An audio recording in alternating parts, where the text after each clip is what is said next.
C'est sur un simple coup de fil que Maître Aliscom a appris qu'elle se présentera plutôt jeudi prochain et non plus ce lundi à la préfecture du Vouri pour affaire la concernant. La présidente du conseil d'administration du réseau des défenseurs des droits humains en Afrique centrale, le REDAC, dit avoir reçu cet appel des services concernés, notamment d'un des adjoints du préfet, l'informant de ce report. J'étais prête, j'ai repassé ma robe, tout. Je suis allée me faire les ongles pour ne rien vous cacher. Je voulais aller à ce rendez-vous. Mais si la personne me dit je ne suis plus très disposée, je n'ai pas besoin de savoir. Je sais qu'il y a des contraintes de calendrier, mais si c'était moi qui vous avais dit qu'après vous avoir dit oui, je serai à ce rendez-vous, que je dise après je ne serai pas là, vous auriez accepté mon argument de contrainte de calendrier? La convocation de ce lundi avait suscité des appels à la mobilisation en guise de soutien à Maître Aliscom.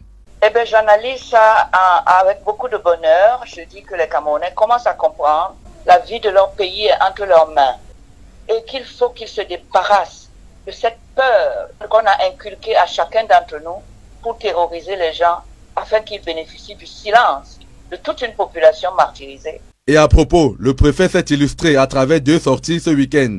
Dans un communiqué, ensuite dans un arrêté signé le même jour, Marie-Sylviane Vogo, le préfet du Vouri, fait savoir qu'il est interdite, motif pris des velléités manifestes et évidentes de troubles à l'ordre public, la manifestation dénommée Lundi en Noir, projetée par les responsables du REDAC lundi 16 décembre 2024.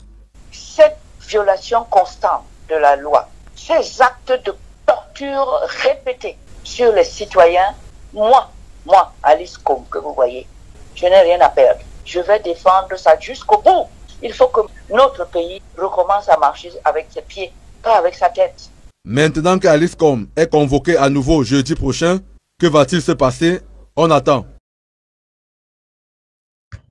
Suite à sa convocation de demain jeudi 18 décembre 2024, Maître Aliscom tient à rappeler à la population, aux Camerounais, qu'elle a toujours défendu toutes les cibles. Elle a pris l'exemple en disant ce n'est pas parce que quelqu'un est voleur qu'il n'a pas de droit, et donc en défendant un voleur ne veut pas dire qu'elle encourage le vol. En défendant un violeur ne veut pas dire qu'elle encourage le viol. Et donc, il en est même en défendant des personnes selon leurs orientations sexuelles, ne veut pas dire qu'elle encourage l'homosexualité. Et donc, que le son qui vient du gouvernement ou alors qui vient du préfet t'entend à la jeter à l'opprobre, à la donner une casquette qui n'est pas forcément la sienne, il faut à tout prix qu'elle éclaircisse l'objectif de son appel.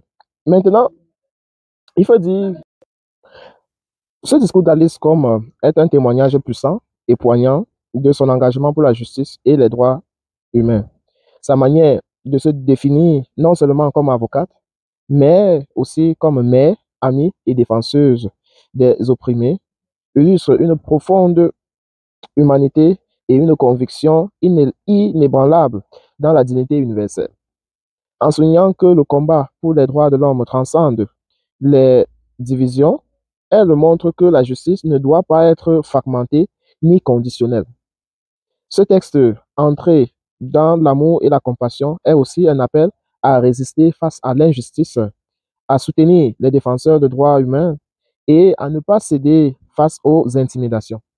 Aliscom rappelle ici que l'humanité est une et que défendre les droits d'un individu, quelle que soit son accusation ou sa situation, revient à défendre les droits de tous. Ce qu'on peut également noter dans le ton de la lettre du préfet Vogosiak, c'est que il est revenu à des bons sentiments. Je vais vous faire marquer 2 étapes dans cette convocation qui nous semble un peu curieux. Et d'abord, et d'ailleurs, Maître Aliscom signifie à juste titre dans sa sortie en disant que si c'était elle qui ajournait cette convocation-là, eh bien, l'autorité publique devait la traiter d'insubordinée. Deuxièmement, sa sortie à Canal 2 a été annulée tout simplement et les raisons n'ont pas véritablement été avancées. Pourquoi les responsables de la maison ont annoncé un événement et que par la suite, l'événement n'ait pas lieu.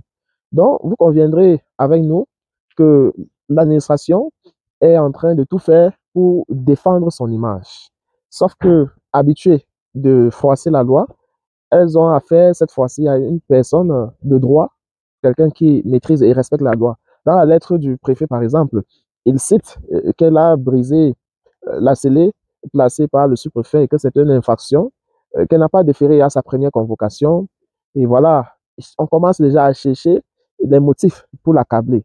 Et on la rappelle que cette convocation du 18 est une convocation individuelle et qu'elle ne saurait mobiliser la foule pour l'accompagner dans les services du préfet. Dans deux choses, l'un, c'est que on a connu les cas que même malgré la foule, les préfets ou alors les représentants de l'État n'a pas daigné sur ses propres moyens autoritaires pour pouvoir torturer la concernée.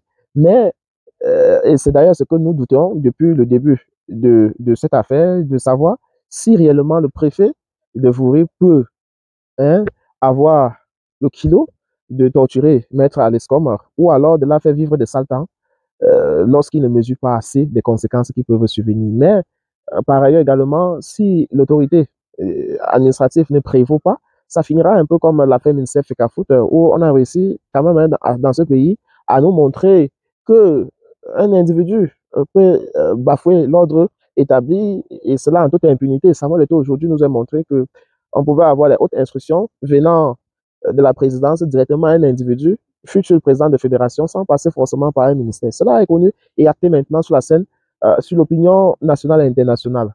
Et également, pour ceux qui ont vécu ce tourbillon entre le MINSEP et la fédération, qui est loin d'avoir rendu sa copie, si on ne s'en tient que au financement octroyé au club MCN Elite One Etsu, qui, selon les dernières lettres du MINSEP, voudrait que ça va directement dans les comptes des clubs concernés et qu'il y a eu intervention du secrétaire général de la présidence de la République, Ferdinand Ngong, en passant par le Premier ministre.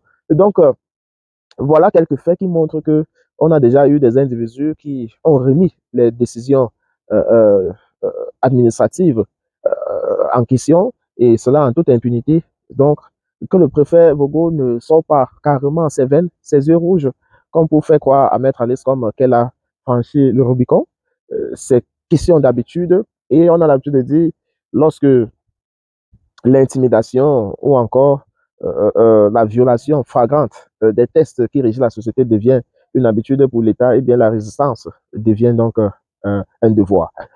Dans toutes les façons, Maître Alescom dit qu'elle s'est déjà préparée pour cette convocation et va déférer tel que souhaite l'administration publique et nous met en veille de rester mobilisés pour ces signaux. Voilà, dites-nous en commentaire ce que vous pensez de cette situation avec Maître Alescom et à très bientôt.